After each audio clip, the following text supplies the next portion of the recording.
right, we're going to go ahead and get started. Good morning and welcome to today's webinar hosted by the Retirement Advantage, Empower, and American TCS. Hope everyone and their loved ones are well and healthy and having a good start to March. Today, we will be discussing TRA's Select 401k PEP, which simplifies retirement plan management by reducing administrative burdens and fiduciary risk. Businesses of all sizes can offer a cost-effective, compliant 401k solution with expert oversight and streamlined operations. My name is Bill Sunigal. I'm the Marketing and Communications Director for TRA.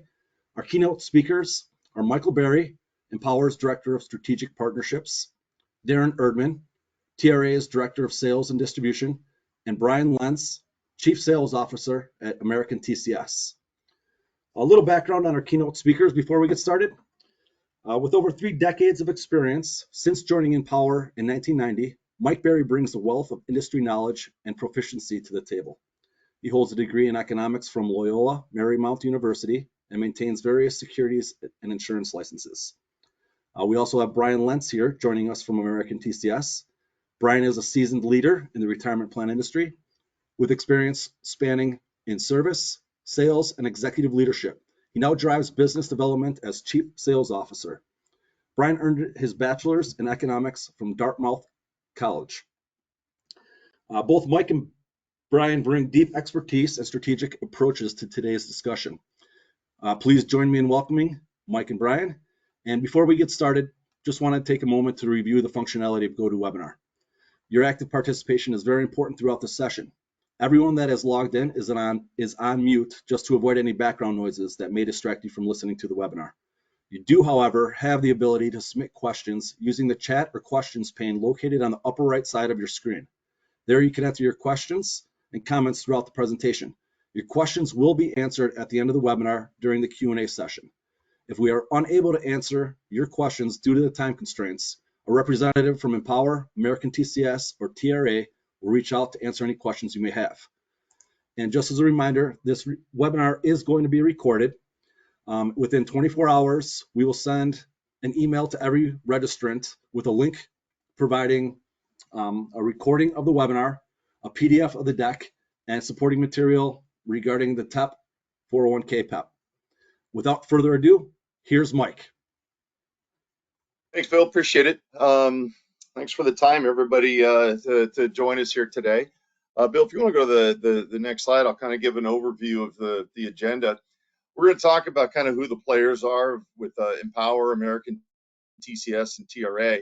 And then I'll go through and kind of give you sort of the case for PEPs, and pretty passionate about this. Been with Empower for almost 35 years, and in that time period, I haven't seen the topic of PEPs is probably one of the hottest things we've sort of seen in the market. And by hot, I don't mean like a flash in the pan. They're here to stay, and I think we're going to hopefully give you guys strategies on how you can incorporate it into that business, both from a kind of a defensive position as well as an offensive position to help you grow. But we'll chat about who are the players. We'll spend a lot of time on how to identify the appropriate prospects. You know, I think PEPs are a almost every plan solution, or could be, but there's certain buying motivations that we'll go through, and hopefully you'll understand that by the end. Talk a little bit about the investments and what that investment offering is. How do we service the PEP, both for your ultimate client as well as you folks as advisors? We'll talk about some distribution and marketing resources, and then we'll ultimately wrap it up, questions and answers, and give you some strategies. So that's what we got planned for today. If you go to another slide, Bill, I want to kind of give you a little bit of information about who is Empower. For those of you who aren't familiar, we are the second largest retirement record keeper out of all retirement record keepers. We serve over 82,000 plans, about a 1.4 trillion in retirement plan assets. And we're about 18.5 million participants inside of those 82,000 plans.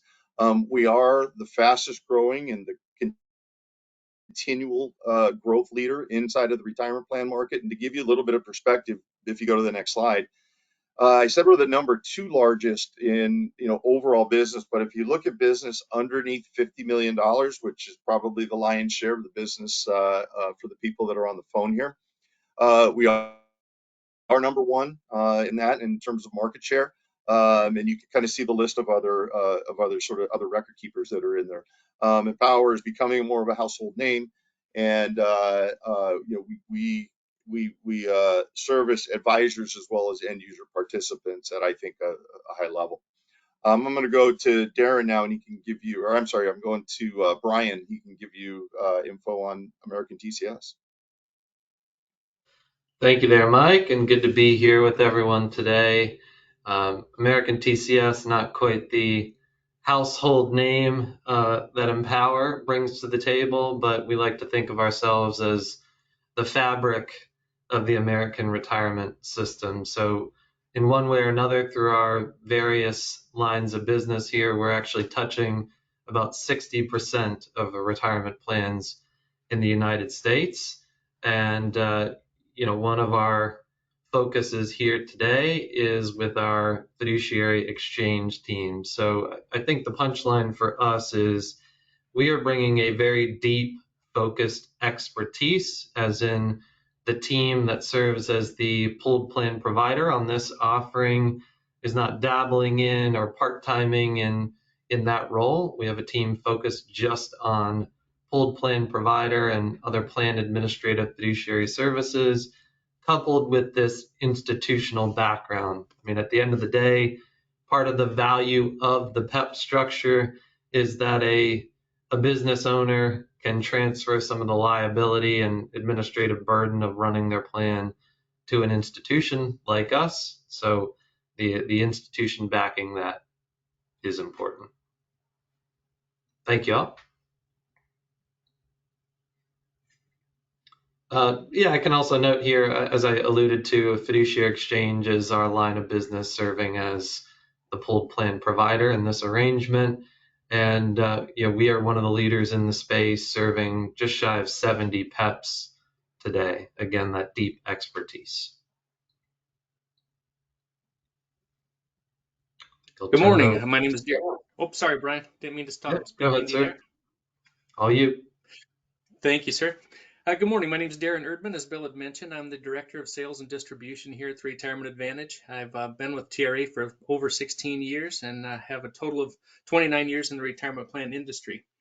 To give you a quick overview of the Retirement Advantage, obviously we have coverage in all 50 states, meaning we have clients in all 50 states. We also have a sales team that covers those 50 states from an external basis as well as an internal basis.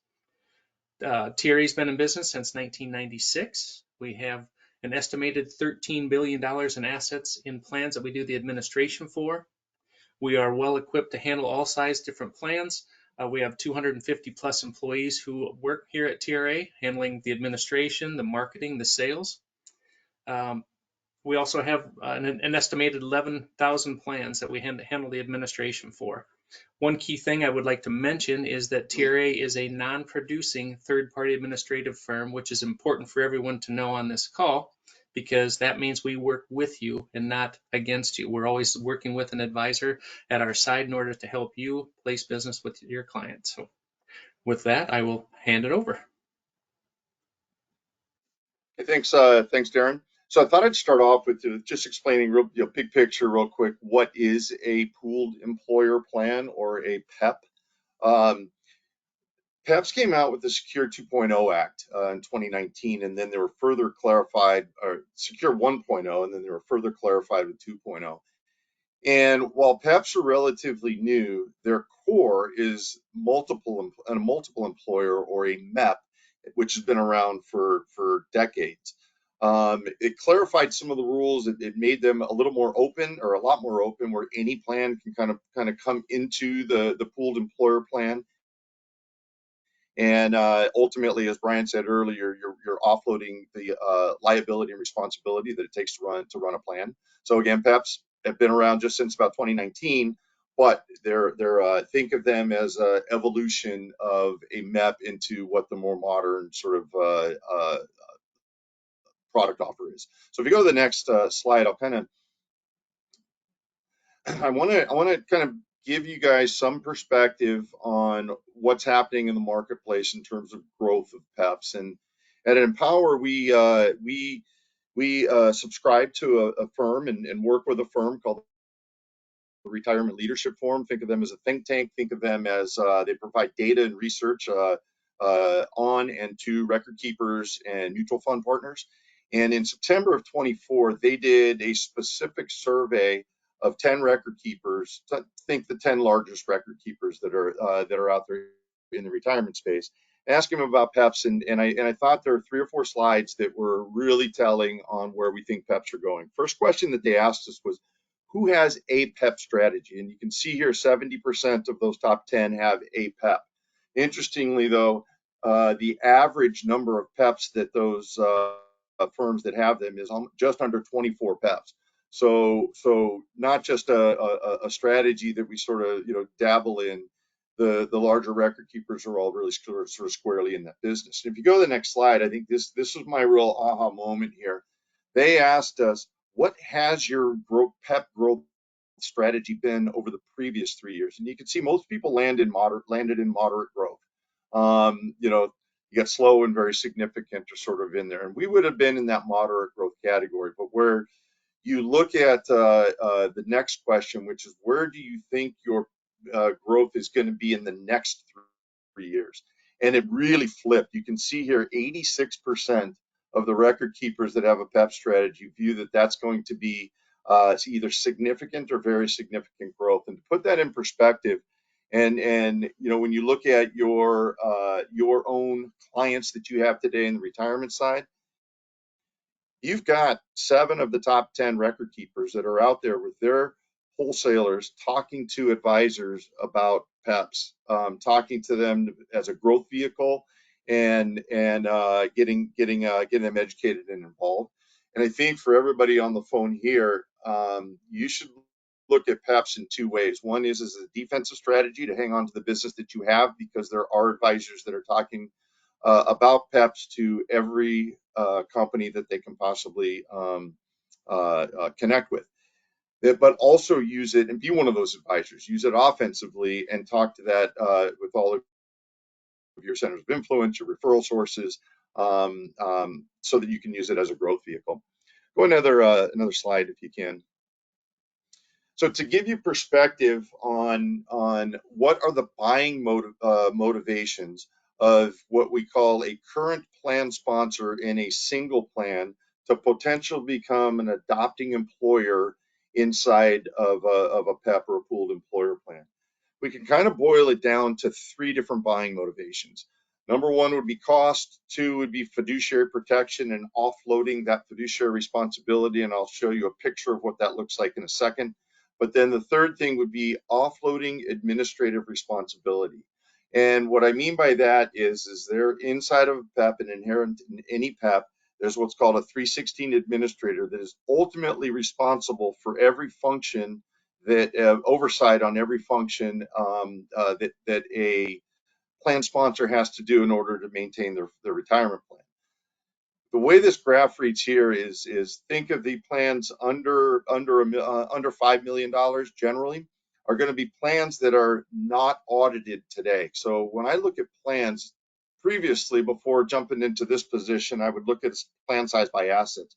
Now I simply look at it, are you an audited plan today or are you a non-audited plan? And for those that aren't experts in the retirement field on the call, an audit is required on any plan over 100 employees. And so that audit is costly. That audit takes a lot of time. It's typically between $15,000 and $20,000 is a typical audit fee. Inside of a PEP, there's one audit at the PEP level, not at the individual adopting employer level. So just a level set there. But if I look at non-audited plans today, you can see from this graph, almost all of their buying motivation is reducing and get rid of administrative responsibility. They want an efficient play. They value somebody taking the functions of day-to-day functions of a retirement plan and offloading that and doing it so that the HR resources can be deployed elsewhere. Most HR people in that small area wear many hats, and we can take one of those hats off their plate so they can deploy those resources. They're also somebody that they will likely pay a little bit more inside of a PEP than what they're paying today under a single plan solution, but there's that value there. When I say a little bit more, it might be $1, $2, $3, or $4,000. It's not a big giant check. And I always tell people, if I were an owner of a 50 participant, $2 million plan, I would be in a PEP every day, 100% of the time, because I would not want to ever touch my plan or touch it as little as possible. And I would value that, and I would gladly write out a check for a few $1,000s. So think about that non-audited plan, reduce administrative responsibilities. It's what they value. It might be at a slightly higher cost, but they're more than willing to write out that check. Once we start getting into the audited plans, you start seeing everything, the buying motivations really start to spread across the three. When we get into the cost side, because of that audit, and again, most audits are right around $15,000 on average. You might be a little bit lower, you might be a little bit higher than that. But when I can eliminate that cost of the audit, I can now count that against any kind of an increase to price because of the 316 administrative work that's going on. But it's really interesting. Not only do I get rid of the audit cost, I also get rid of the requirement to have a fiduciary bond. It's not a lot of money, but that's somewhere in the $1,000 to $1,500 range. So you kind of cut that down off of the price. But here's the interesting thing: when you talk to any current plan sponsor and you talk about the time it takes to run their plan, and second, and more importantly, the time it takes to do an audit, they give that equal value to the dollars that they're saving. So equal dollar time and this, $15 some odd thousand in audit costs. So just know that when you're talking to your current clients and future prospects, time is almost equal to the value of the dollar amount. So go ahead and flip the slide, Bill. one more. So I'm going to describe the players inside of the PEP, Bill. If you go one more slide.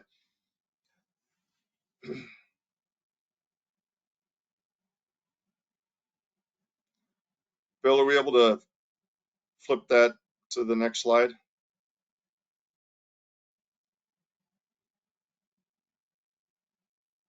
Yeah, Mike, we're currently broadcasting the PEP team structure. I'm not sure if it's frozen on your side or not, but. Oh, it is. I can. Oh, there we go. I got it. Sorry, everybody. Okay, so this visually gives you what a PEP looks like. In the center is the adopting employer, and I said it earlier. Previously, they were a plan sponsor. When they had their own plan and they're in there, they come into the PEP structure. They are now adopting this PEP. What happens is you see at the top of there is what's called the pooled plan provider. That pooled plan provider becomes the plan sponsor. So they're offloading that responsibility and liability that comes with being a plan sponsor to AmericanTCS, or the pooled plan provider. That's big. They no longer have that responsibility and liability. Then if we're going sort of clockwise, you see like I said before, there's a 316 and a 402A fiduciary. That is also AmericanTCS. They are providing oversight to make sure that every process that has to happen inside of a 401k plan is done and done properly. Again, taking the liability off of there, they are filing and signing the 5500, so none of the adopting employers have to do that. Empower is the record keeper. We handle all the contributions coming in, investing in those contributions, the whole participant experience, the mobile app, anything that you would see from a participant experience perspective, that is Empower. You are the financial advisor. You still play your role as financial advisor. It's your client. Your phone could ring if anything goes bump in the night. You still have ultimate oversight and relationship with that client. You're just finding a more efficient way to be able to deliver that service. Third-party administrators, the Retirement Advantage. So they are highly involved, as they are today, with dealing with plan design. Real quick note on plan design. If you guys Google what are the downsides to a PEP, almost always it's going to say that there's restriction on plan design. And the way we built our PEP, that is not the case. You have full flexibility that you like what you have today. If you have a single plan at Empower. So every plan provision, so think anything like your vesting schedule, your entry dates, your eligibility. Do you want a profit sharing? Do you want a tiered allocation profit sharing? Do you want a cash balance plan? All of those things are open to you and your clients still. There is a 338 investment fiduciary, so there's one lineup they take on that is done by Envestnet. Envestnet creates the fund lineup. They monitor and review the funds, replace as necessary. So that piece is held by them, and they take the fiduciary responsibility on that. And then lastly, we have the auditor that is audited at the PEP level. But from a time perspective, your clients are a piece of an audit. They are not the audit. And most importantly, the auditor deals exclusively with the folks at AmericanTCS, and your client doesn't get bugged and bothered by that. Things that we may have inside of an audit, your client might get a phone call from AmericanTCS because the auditor needs to see, hey, I need loan repayments for the October 15th pay period. Can you send me those records? And then they're done. That was their portion of the audit. So it's highly efficient for them. I'm going to turn to Brian because I think Brian's got some really good perspective from the PPP standpoint, and I think he can add some good stuff on this slide. So Brian, you want to add some commentary? Yeah, thanks, Mike. I just want to highlight that as a potential buyer, I think you see here the most advantageous PEP structure that's out there. From the perspective of we are independent providers who are experts in our role. So there's an independent check and balance. There's that deep focused expertise that each firm is bringing to the table versus some PEP arrangements where you have a pooled plan provider who is basically overseeing themselves performing TPA work, record keeping work, custody work, etc. I think the fact that we're here holding one another accountable and all experts in our field is again a more advantageous structure to you as a potential buyer versus a completely bundled situation where it may not be in the interest of that provider to deeply and thoroughly oversee themselves performing all of those roles. Well said, Brian. I like that. Go ahead and flip to the next slide. So as we talked in that earlier, this kind of gives you a little bit more clarity. Again, I look at plan size as smaller or non-audited plans or larger and audited plans. Again, on the small plan side, what makes a good prospect? It is somebody that values offloading most all liability, offloading mostly all administrative responsibility. They're going to value that piece. If your client is just, hey, I'm checking the box, I've got a 401k plan, and that's all I care about, it's probably not a great PEP prospect if you're a non-audited plan. But if they value offloading, doing everything right, and they're willing to write a small additional check on that, then they'd be a good prospect. And I can't tell you how much our business, when we first came out with PEPs, our thought was it was going to be a small plan solution and almost like a graveyard where to put your smaller plans. What it has become is an audited plan solution. I think it's about 85% of our prospects and sales are audited plans, so larger plans, because they not only value the offloading responsibilities, they don't have to write a check for that audit, and they don't have to spend the time on that. So we are seeing most plans are in that audited space. So go ahead and flip to the next slide. And one more. So the investments, I said before, there is a 338 lineup, and we connected with Envestnet, who's one of the largest independent 338 providers out there, and created this lineup. So you just essentially have a core lineup that covers all of the main asset classes from small cap, mid cap, large cap, bond, international. We even have real estate in there. So think your core lineup is there. And then down at the bottom, you see we have the T. Rowe Price target date funds. That's a hybrid target date of both active and passive with a low expense ratio at 23 basis points. And I will say something and then emphasize it again later. T. Rowe Price is more than happy to help out any of you on this phone to help with distribution or anything that you need. So make sure that we put T. Rowe Price in there as somebody that can connect and help out with this. So that's the investment lineup. These Envestnet will be scrutinizing these funds on a quarterly basis, providing reporting, and make any kind of investment changes necessary if a fund falls out of favor versus their compared to their peer groups. So go ahead and flip to the next slide. So I want to jump into your service experience, and I look at it in a couple ways. How do we support you as an advisor, and then how do we support the adopting employer?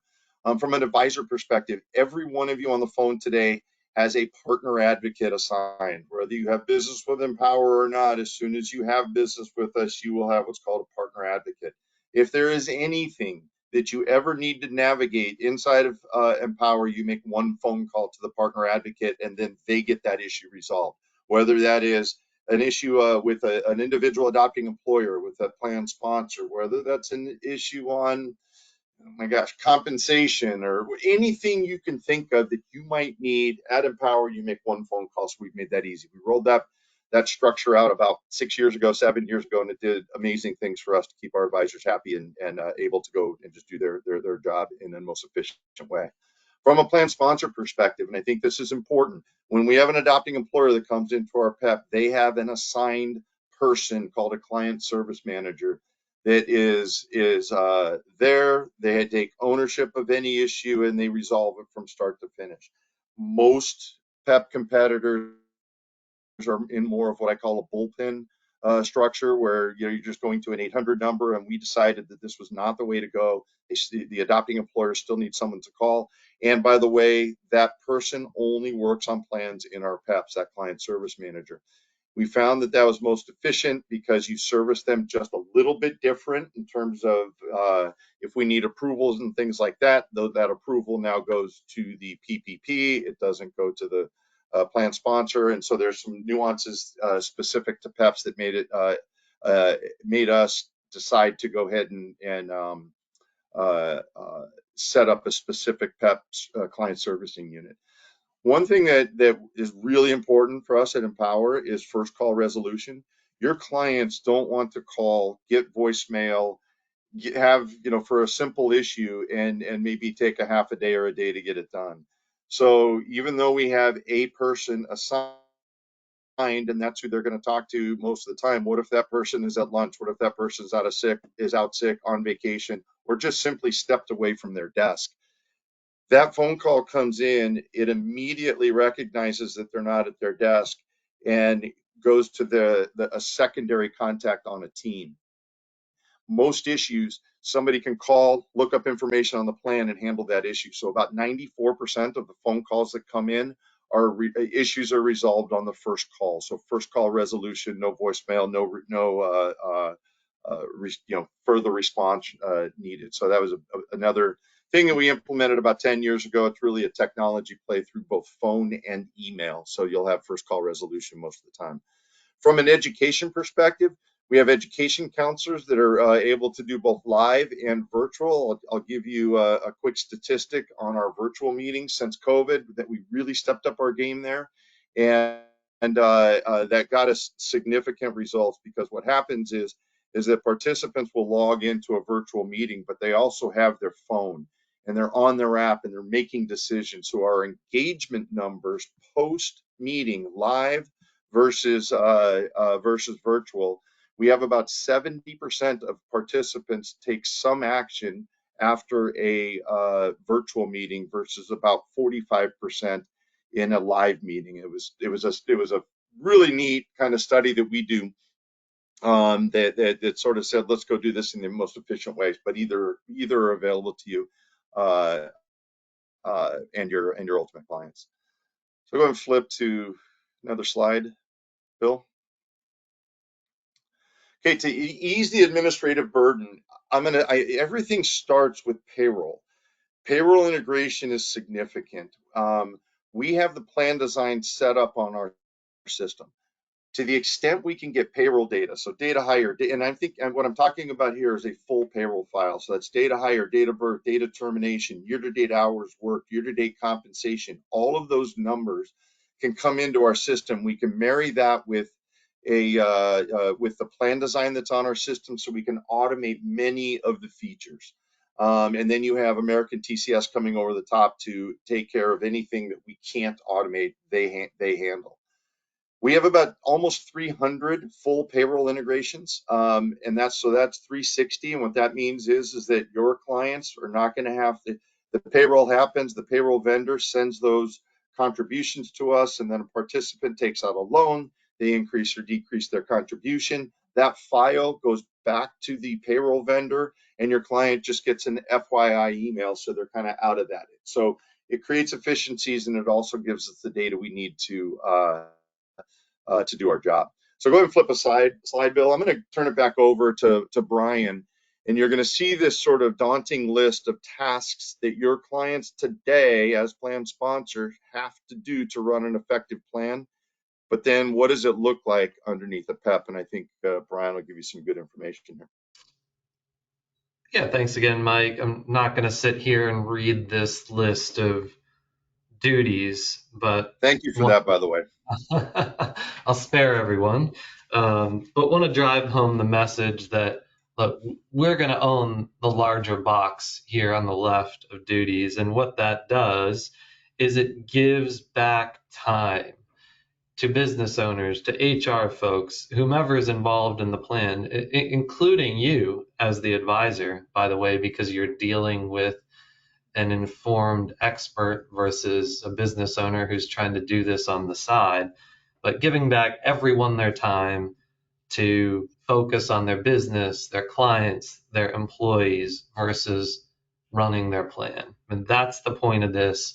You saw this on the earlier slide that Mike highlighted. Certainly for small plans, it was 100% of the reason that they would consider joining a PEP is to offload this administrative duty. It remains an important factor for medium and large size plans as well, but then you sprinkle in the cost and audit savings as well. So handing the load off to an expert here is an important piece of the PEP, and why you saw Mike articulate that this isn't just a small plan graveyard. It's also not necessarily the lowest cost solution out there that the industry was touting out of the gate. Oh, every startup plan and small plan is going to join a PEP because it's going to be a lower cost option.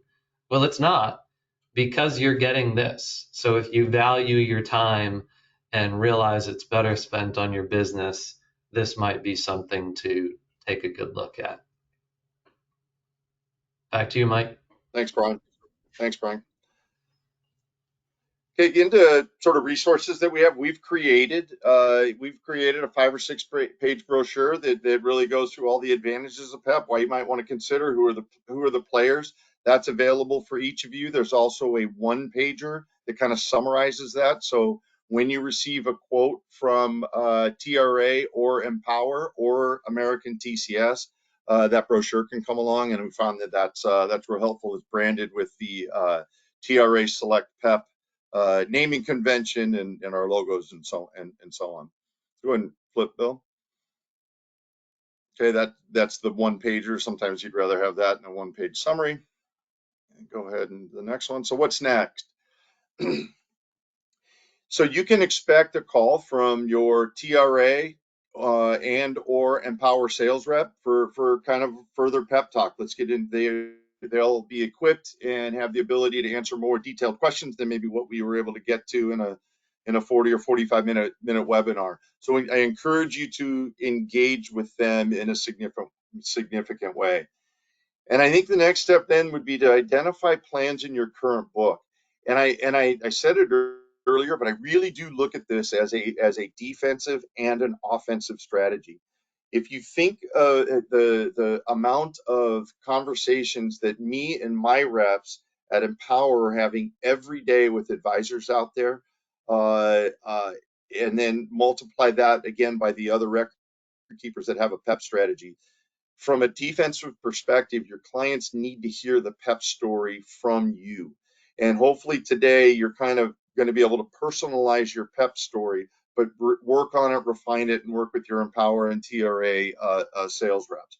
I would suggest taking, especially your audited plans, take those plans and at least get a PEP quote on those audited plans. take a look at it. Let's compare it to where they are today, and then you proactively bring that to your plan sponsors to make sure that PEP story is your story and it comes from you to your client. So I would say that would be a good takeaway, is to look at your audited plans. You can look at all of them for sure, but look at that. I'll give you another. I've got 52 internal sales reps that are out of my home office in Denver. The number one request they've been getting over the last 6 months is, can you run me a list of audited plans in this zip code or within 10 miles of XYZ zip code? Because they're calling proactively and reaching out. So from an offensive strategy, I would suggest you guys on the call, the advisors on this call, use that as well. We're happy to run those lists. We can run as many as you want. We can run them for any territory and use it as an offensive strategy. The PEP strategy is, it's not new, but it is definitely growing, as you saw from some earlier slides. And so you're not first to the market necessarily, but you're certainly not last, and you've got a great runway. And I think you can use this as an offensive strategy. And then last, I'll leave you with, I said it earlier, T. Rowe Price. A lot of these plans, they do map over into the QDIA. So you're seeing a lot of target date mappings. You're seeing a lot of dual QDIA mappings, and T. Rowe Price does benefit by that. They definitely recognize that and have said to us, we're happy to help out with any advisor that wants to have a PEP growth strategy, and they're willing to be involved in that whole process as well. So I'm going to leave you with, and you guys will get a copy of this presentation, but here is our sales map. And you have folks that you can reach out to if you don't know your Empower salesperson. So this will you will get this, that they can hook you up with your actual individual salesperson. So again, we're insanely happy to jump in and be involved at every step of the way, whether you're talking about one plan or you're talking about a book of business. We're happy to be involved. And then next slide is I'm going to turn it over to Darren Erdman to kind of chat a little bit more about TRA and kind of wrap up the presentation. Excellent. Thank you, Mike.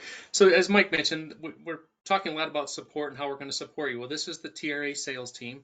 You can see the externals, which are the regional plan consultants in your area. So those are the people you'll be working with directly. We also have our internal team listed there as well. Both of these teams are available to you for support.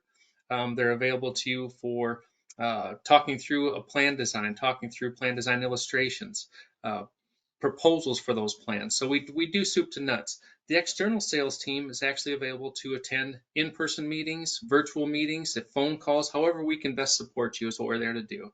So just know that we have a team behind ready to join hands with you and help you out. So with that, I think we're ready to jump into questions. Yes. Perfect. Thank you very much, Darren. And a special thank you on behalf of all of us at TRA to both Mike and Brian for their time and their expertise today. Guys, thank you very much. At this point, everybody, we're going to proceed with the Q&A segment here. Questions have been coming in throughout the presentation that we will get to momentarily here. If you happen to have a question that you want to make sure you get asked before we wrap up for today, please go ahead and utilize that questions tab in your control panel to get that submitted. First and foremost, as Bill addressed up at the front, follow-up emails will be sent out on behalf of everybody that you see here on your screen, containing a link to the recording itself, a copy of the presentation deck, all the other supporting material and information that was discussed as well. That will be regardless of anybody that registered will be able to expect to receive that in their inbox. So with that, we'll dive into the first question here, which I'm going to tee up for Brian specifically. Brian, will AmericanTCS or FiduciaryxChange be the 402A named fiduciary? We will, in probably not a code section that is very familiar to most of the audience, but effectively that is the named plan administrator, capital A. It's really the biggest transition of fiduciary liability that a business owner or potential plan sponsor can make to a third party. So, inherently as the PPP, we're shouldering that duty and we're not offloading it elsewhere. Okay, perfect. Next question. Do I still need a fiduciary bond because I am responsible for my contribution remittance? So I can take that. Maybe Brian, you can add to it. You're the individual plan sponsor becomes an adopting employer, so they do not have to have that ERISA bond, because the responsibility is ultimately to the plan sponsor and the 402A fiduciary for that for that service, so they can save those dollars. Yeah, Mike, nothing to add on our end. I can follow up with some best practice thoughts there if it's helpful. And, could it be a good belt and suspenders? I'll check in with our team and we can follow up on that. Okay, perfect. Next question. How do separate employers get grouped into a PEP? Is there a limit and or restrictions on number of employers in each PEP? That's a good question. So if you visually think about how we have these set up on our system. So the answer is it could be thousands. There's no limit to the number. But if you think about it on our record keeping system, we set up what we call a shell account at the PEP level. So the TRA select PEP level, and then think of it as each individual adopting employer has their own separate contract underneath that ultimate shell. So a couple things happen there. One, it allows us to be as flexible with plan design as we could possibly be. So that's one advantage. The other thing is that plan is walled off from every other plan inside of the PEP. So the adopting employer only sees what they have access to their own plan. They don't see everything else. Now, TRA and AmericanTCS see everything, but we can wall that off in our system, and then that structure allows us to just have unlimited number of adopting employers underneath the shell of the PEP. Great. Next one here is kind of more of a comment, but I'll open it up if anybody has any additional thoughts or comments here. PEPs certainly reduce audit effort at the adopting employer level, but to the extent data is needed for the PEP audit, adopting employers will still likely need to provide items like I-9s, et cetera, as audit support. Correct. A statistic that we kind of throw out there is you're probably reducing 95% of your audit time. But I think there's also a perspective change. The auditor generally is not going to call the adopting employer. They are calling AmericanTCS and working with that. And AmericanTCS comes in, asks very specific questions that they need, because each underlying adopting employer could be a portion of the audit, a sample of the audit.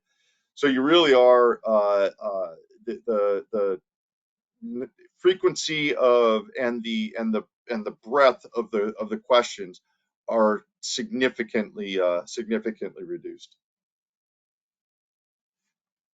Great. Next question, is there revenue sharing or sub-TA fees within the fund lineup?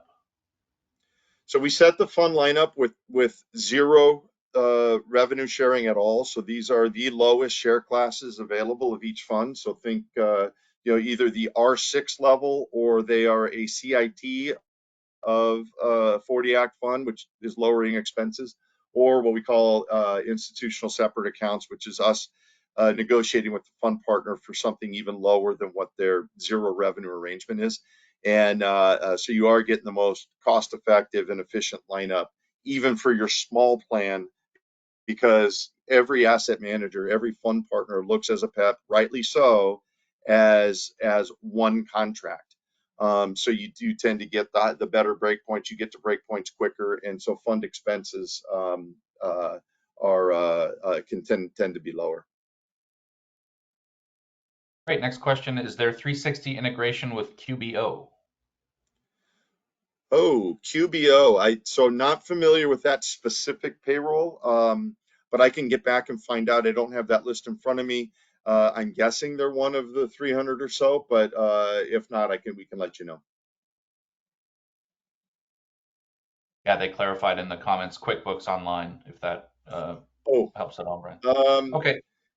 Yeah, go ahead. I'll address that because there is something specific we do with QuickBooks, but it's a little bit different. Okay, great. Next question. If a plan joins a PEP and wants to leave the PEP at some point later, can it be segregated and moved? It can, and it's really no different than a normal record keeper change or normal plan change. So they would go through a transition, either to a single plan inside of Empower, or if it's outside to a different record keeper, they still have that. They're not locked in. Perfect. Next question. Can the advisor also be the 338, or is that locked in?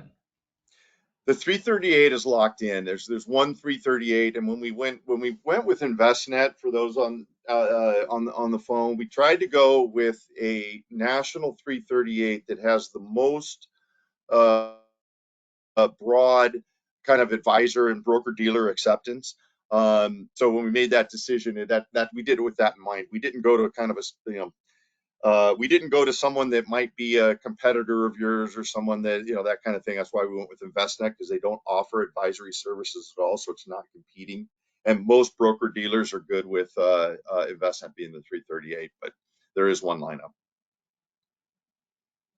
Okay, just a couple more good ones here. Are the audit fees included in the pricing, or will plan sponsors have a separate invoice?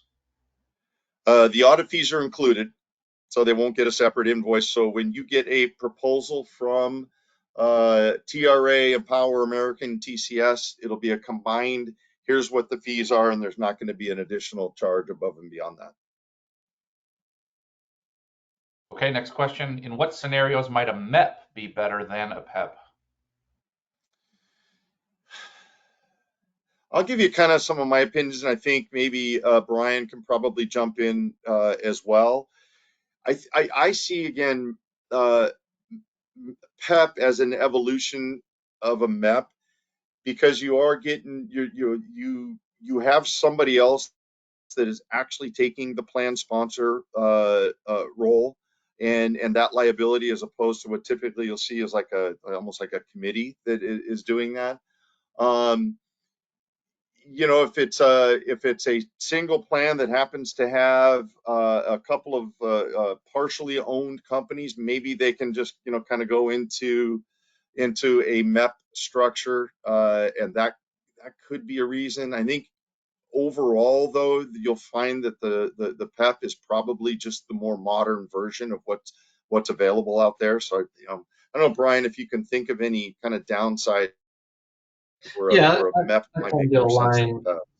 I'm aligned with you, Mike, and like better is the difficult word in that question. I wouldn't say one is better. They're slightly different. To your example, like certainly a group of companies with some sort of common ownership where that owner wants to be the sponsor and not hand that off to someone like us as the pooled plan provider, and they're not looking to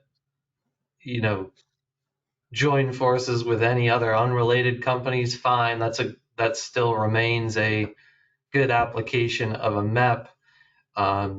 We see this also occasionally with associations as well, or now, the term association retirement plan came out as well. But if you had an organization that wanted to be the sponsor and offer a plan to their members and only their members and never expand beyond that, that could be another application that made some sense. Otherwise, I think a PEP gives you more flexibility at all points, as in, there need not be any sort of nexus, and you're offloading more duties to the experts, which, the industry is showing is something that business owners want and value. So just trade-offs, neither is necessarily better. Bill, I might give just a really quick, it's somewhat related here that I think might be helpful for the group. A lot of you, I'm sure, are familiar with Fred Reish, one of the kind of leading ERISA attorneys on a national basis, been around for a long time. He wrote an article in like April of 24 for NAPA. And his perspective, well, one thing he made a comment, he said, I think that that his prediction is that 50% of all plans will be inside of a PEP inside of the next 5 to 10 years. Now, that's a pretty aggressive number, I think, but even if he's half wrong, that's 1 out of every 4 plans will likely be inside a PEP. So that's one. But the other perspective that the article had was, had the PEP rules and language come out when 401ks first came out, had there been PEP legislation, that's just how it was done, meaning somebody else is the plan sponsor, somebody else is signing the 5500, somebody else is taking on all the administrative responsibility, somebody else is taking on the investment fiduciary responsibility, and that's how PEPs were set up. If Secure 2.0 said, hey, plan, you guys can now take on all those responsibilities, liabilities, and so on, I don't think there would be one person that would say, I'd love to shift out of a PEP and into a single plan and take on all those responsibilities and liabilities. I think we were just, kind of took a long time to get to a place where we probably should have been, 40 years ago when these things first came out. So just a little perspective from Fred Reich. Okay, great. A couple more questions have come in. How do advisors get paid here?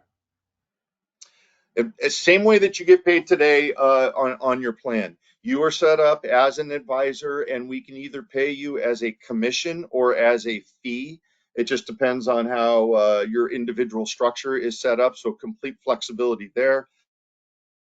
You can build in a basis point trail, you can build in flat dollar amount, you can build in per participant amount, you can build in upfront, year one compensation versus other to acknowledge that there's a plan transition that you're involved in, or any combination of everything that I just said there. So total and complete flexibility in there. And then you are the it's your relationship with your client, and so you're involved at the participant education side. You're involved in kind of the day-to-day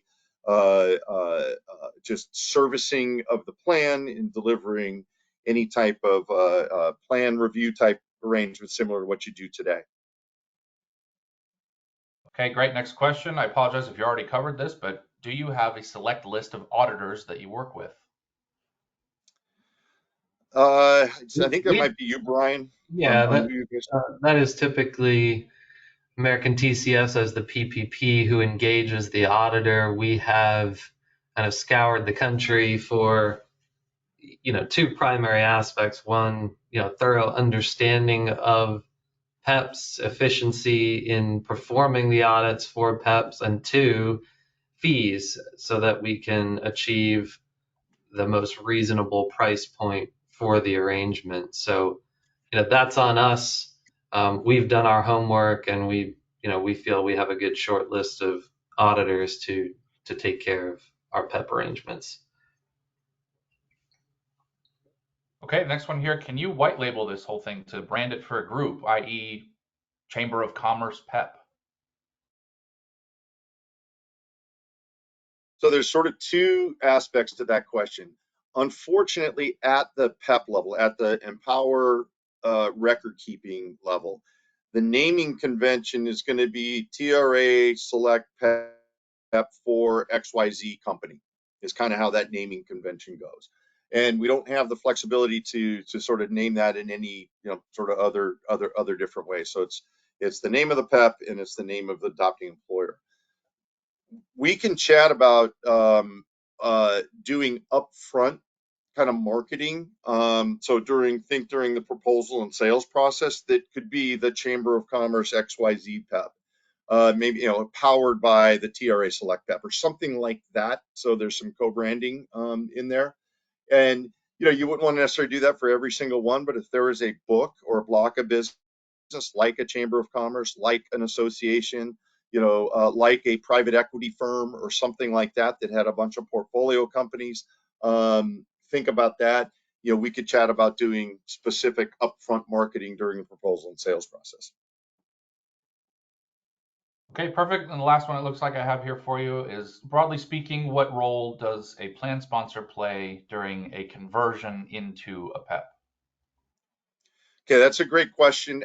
They are involved, right? Because we have to do things like set up payroll.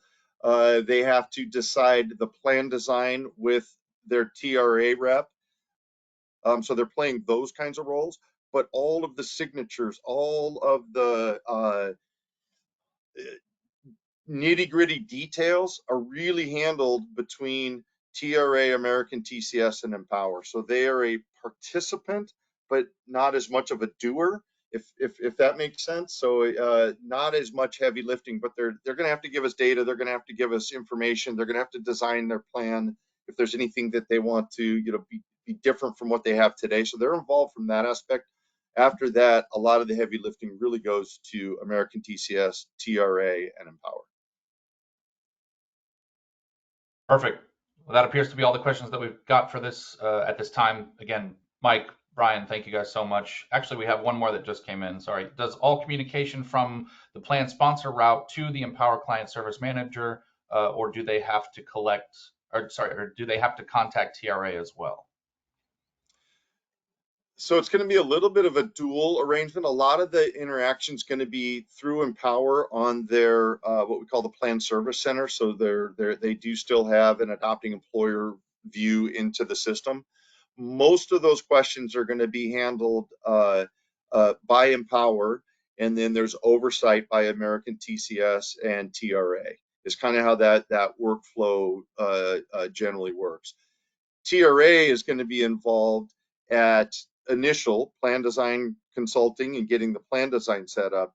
They'll be involved at kind of year end for you still have to submit a census, although a lot of that data is in the Empower system, but it's going to be checking to make sure, hey, is this data correct, kind of a thing. Tell me about any ownership changes, kind of the normal stuff that has to be done, because the plans still need to be tested. So they'll have engagement with TRA for year end and so on, but most of that's going to be with Empower, client relationship manager, and then oversight by TRA and American TCS.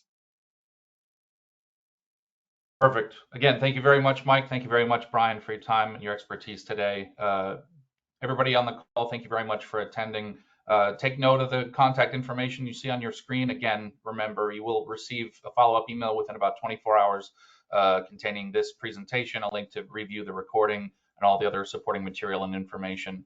With that, on behalf of everybody at TRA and Empower and American TCS, thank you again. We hope everybody has a great rest of their day, and take care. Thank you. Thanks, everyone. Thank you.